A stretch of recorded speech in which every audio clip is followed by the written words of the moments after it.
제3장 하나님의 영원한 작정 6절입니다.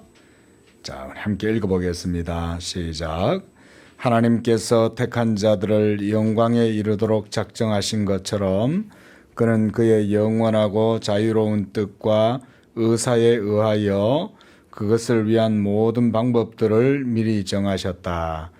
그러므로 선택받은 자들은 아담 안에서 타락했으나 그리스도로 말미암아 구속받으며 때를 따라서 역사하시는 성령으로 말미암아 그리스도 안에서 유효하게 부르심을 받아 믿음에 이르게 되며 의롭다함을 받으며 양자되며 성화되며 그리고 믿음을 통하여 구원에 이르기까지 그의 능력으로 보호된다. 이처럼 오직 택함 받은 자 외에는 다른 아무도 그리스도로 말미암아 구속받거나 유효하게 부르심을 받거나 의롭다함을 받거나 양자되거나 성화되거나 구원받지 못한다. 이게 참 우리 장로교회 이 예정의 교리인데요. 제가 이게 신대원 때 이제 신학을 공부하고 그래서 이제 전도사가 돼 가지고 또 교회에서 이제 교역자로 이제 사역을 시작을 하는데 이제 청년들과 이제 성경 공부를 하면서 또 학생들에게 이 예정의 교리들을 가르쳤어요. 그 청년들이 막 이 예정에 대한 얘기를 듣고 이제 굉장히 많이 이제 도전도 받기도 하고 또 이것 때문에 이제 또 시험에 드는 사람도 있는 거예요. 아니 하나님께서 다 택해놓고 정해놨으면 뭐 하려고 예수를 믿으라고 하냐. 그리고 또 예수 믿기로 작정되어져 있다면 굳이 우리가 전도를 할 필요는 또 뭐가 있느냐. 또 하나님께서 그러실 수 있느냐. 모든 사람을 다 사랑하시지 않느냐. 그런데 어떤 사람에게만 이런 구원의 은혜를 주신다? 그거는 좀 하나님이 불공평하신 거 아니냐라는 식의 이런 여러 이제 질문들이 주어지게 됩니다. 참 어떻게 보면 그렇게 생각하면 좀 논리적으로 설명하기가 쉽지가 않죠. 야, 이게 참 좀 한편으로 왜냐하면 인간적으로 생각하면 그런 것들이 이게 이제 한편으로 이게 또 수긍은 가잖아요. 인간적으로 생각을 해보면. 그런데 우리가 이제 생각해야 될 게 있습니다. 바로 이 예정, 선택 이런 것을 생각할 때 바로 그것은 하나님이 하시는 것이다 라는 생각을 깊이 해야 되는 거예요. 우리는 대부분 이런 말씀들을 들으면 우리의 논리로 하나님의 일들이나 하나님의 행동, 생각들을 우리가 판단을 하는 그런 입장에 서 있잖아요. 그런데 그렇게 하지 말고 하나님의 입장에서 한번 생각을 해보자는 거죠. 그러면 이것이 이해가 되는 거예요. 하나님의 입장으로 생각하면. 무슨 말이냐면 하나님은 어떤 분이냐면 온 우주 만물을 창조하셨을 뿐만 아니라 지금 이 창조된 세계가 유지되는 것도 하나님의 말씀에 의해서 이루어지는 거죠.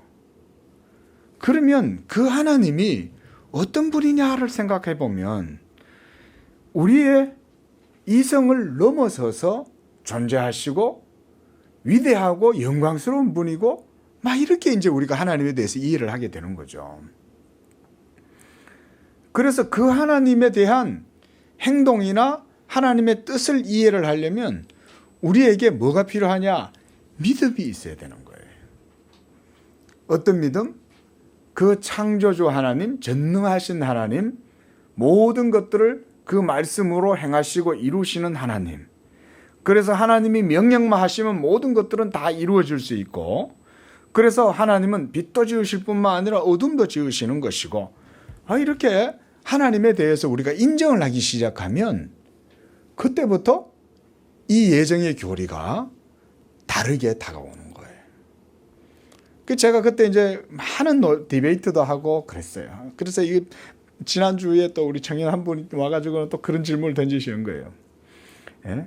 이런 거 안 믿는 사람들은 그럼 어떻게 해야 되냐? 막 이렇게 그런 고민들이 많은 거예요. 그런 질문들을 던진다는 얘기는.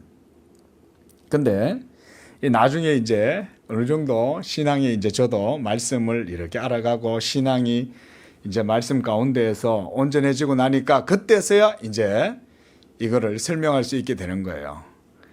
하나님의 하나님 되심을 생각을 해봐라. 성경은 하나님에 대해서 뭐라고 얘기하냐? 하나님은 어떤 것은 자기의 기쁘신 뜻을 따라서 긍휼의 그릇으로 만드시기도 하지만 어떤 것은 하나님이 진노의 그릇으로도 만드신다. 그리고 우리가 하나님 앞에서 자주권 또는 우리의 주체적인 인격, 우리가 이런 근대적인 이성관이라는 게 그런 거지 않습니까? 소위 말하는 우리가 세상에서 사람은 인격체다. 이런 말이 생겨난 지 얼마 안 됩니다. 옛날에는 사람에게 무슨 인격이 있어요? 힘 있는 게 인격이고 양반들은 종들은 사람도 아니죠. 그 고대 세계에는 더했죠. 예? 노예들은 사람도 아닌 거예요. 저 미국의 신대륙이 발견될 때까지만 해도 노예들을 얼마나 수 많이 잡아가지고 유럽으로 끌고 가서 팔고 그랬습니까? 예. 근데 그게 칸트 그 르네상스 이후에 생겨난 일들 아닙니까? 예? 우리가 사람 사는 세상에서 사람을 인격적 존재로 인정하게 된 것도 그래 따지면 불과 얼마 안 됩니다. 몇백 년밖에 안 됩니다. 우리나라는 그나마 이 서구의 학문이 늦게 들어와가지고 남존여비 사상뿐만 아니고 반상에도 법도가 있어가지고는 막 종의 촌출로 태어난 사람들은 사람 취급도 못 받고 지금 저 인도에도 보십시오. 인도에도 여전히 신분에 대한 제도가 있어가지고 이 카스트 제도 때문에 아직도 거기는 그러고 살고 있잖아요. 그런 게 어디 있어요, 사람이. 그런데 이런 하나님의 복음의 내용, 하나님이 이와 같이 역사하신다, 예정하신다, 택하신다 이런 말을 들으면 사람은 그때 뭐라냐 하나님께 반기를 들기 시작하는 거예요. 그러면서 인간을 내세우기 시작하는 거예요. 거기에는 양반도 없고 귀족도 없고 노예도 없고 아무도 없어요. 모든 인간들이 다 똑같아요. 하나님이 이렇게 하셨다고 그러면 이게 바로 우리 사람이란 말이죠. 그래서 이 예정의 교리를 우리가 다룰 때 하나님 경외함으로 이 예정의 교리를 조심해서 배울 필요가 있다. 그리고 하나님의 하나님 되심을 기억할 필요가 있다는 거예요. 우리가 오늘 이 자리에 예배를 하고 하나님 경배하기 위해서 나왔을 때 그 하나님이 어떤 분이시냐? 온 우주 만물을 창조하신 바로 그 하나님 아니에요? 우리가 그런 하나님이 아니라면 우리가 어떤 하신을 섬기는 것일까? 그게 아니죠. 바로 이와 같이 하나님께서 보면 택한 자들을 영광에 이르도록 작정하시고 그리고 그의 영원하고 가장 자유로운 뜻 그리고 그의 의사에 의해서 모든 방법들을 미리 정하셨다. 하나님께서 여러분들을 택하시고 구원하시는 방법도 하나님이 다 택해 놓으신 거예요. 그래서 하나님의 방법에 의해서 효과가 일어나게 해서 택하신 자들이 구원을 얻도록 해주시는 거예요. 그러므로 선택받은 자들은 아담 안에서 타락했지만 그리스도로 말미암아 구속함을 받았고 때를 따라 역사하시는 성령으로 말미암아 그리스도 안에서 유효하게 부르심을 받았다. 유효하게 부르심을 받았다는 말은 하나님의 택하심을 따라서 성령이 효력을 불러일으키고 그래서 그 효력이 택함을 입은 자들에게 효력이 나타나는 거예요. 그래서 하나님의 택하심을 입지 못한 자들에게는 그 효력이 안 일어나요. 왜냐하면 성령의 역사가 없기 때문에. 그래서 이렇게 효력을 누리는 사람들은 믿음에 이르게 되고 의롭다함을 얻게 되고 그래서 하나님의 양자가 되고 성화에 이르고 믿음을 통해 구원에 이르기까지 하나님의 능력으로 보호된다. 그래서 택함을 받았기 때문에 이게 절대로 흔들리지 않는다는 거예요. 어떤 상황에서도. 그래서 그리스도 예수 안에 있는 하나님의 사랑에서 결코 끊을 수 없다라고 하는 말씀이 바로 이런 거죠. 그래서 오직 택함 받은 자 외에는 다른 아무도 그리스도로 말미암아 구속받거나 유효하게 부름받거나 의롭다함을 받거나 양자되거나 성화되거나 구원받지 못한다. 이게 우리 장로교회의 예정의 교리입니다. 이거를 웨스트민스터 신앙 고백서에서 이 3장 6절에서 이와 같이 분명하게 이제 정의를 해놓은 것입니다. 자, 뭐 제가 짧은 시간이지만은 짧게 설명을 드렸지만,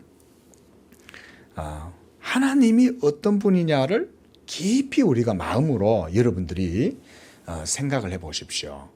그러면 하나님이 행하는 그 모든 일은 하나도 정의롭지 않은 것이 하나도 없습니다.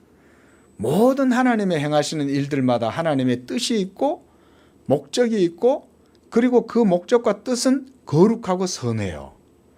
그래서 하나님이 누군가를 선택했을 때는 그 자체도 우리가 뭐라고 말을 못하는 거예요. 왜? 하나님의 행동은 거룩하고 선하기 때문에. 그러므로 우리가 그걸 놓고 하나님 왜 저 사람은 택하고 저 사람은 안 택했습니까? 라는 식으로 우리가 하나님을 힐난할 수 있냐, 비난할 수 있냐? 그럴 수 없죠. 그래서 사도 바울도 말하죠. 이 사람아, 네가 위기에 감히 하나님을 힐난하느냐, 비난하느냐 그러는 거잖아요. 하나님께서는 천이 쓸 그릇을 만들기도 하고 깨끗하게 쓰는 그릇도 귀한 그릇도 쓰지 않냐, 그런 말씀들을 하는 것입니다.